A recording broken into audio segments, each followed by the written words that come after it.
বাছৰ ভাষ্যত পোৱা গৈছে ৰহস্যৰ গোন্ধ। য'ত মই হয়তো 10-7 মিনিট কিমান লাগিছে টাইম।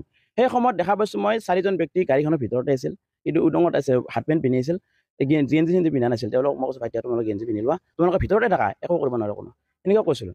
তাৰপিছত বহুত সময় এনেকৈ চাই আছোঁ কোনে কি হৈছে। সেই সময়ত ঠাণ্ডা আছিল, কোৱা নাছিল, ঠাণ্ডা পৰিৱেশ আছিল, ধুনীয়া পৰিৱেশ, কোনো একো কৰা নাছিল।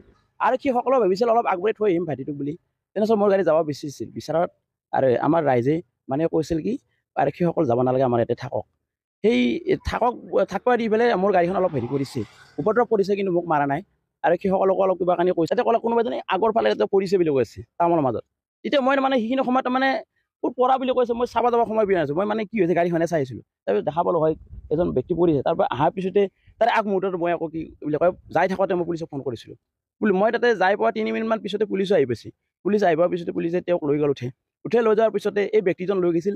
ব্যক্তিজনক মই বেটাৰী গাড়ীতে লৈ আহিছোঁ, কিন্তু মই তেওঁ সকলক মাৰা দেখা নাই। মই দেখাই নাই সেই জেগাত মাৰা, কোনো কাকো মাৰা দেখাই নাই মই। পিছে কিয় ভাষ্য সলনি চালক হেমন্তৰ? হত্যাকাণ্ডৰ এই যিটো বিষয় আজি 8 দিন উকলিল।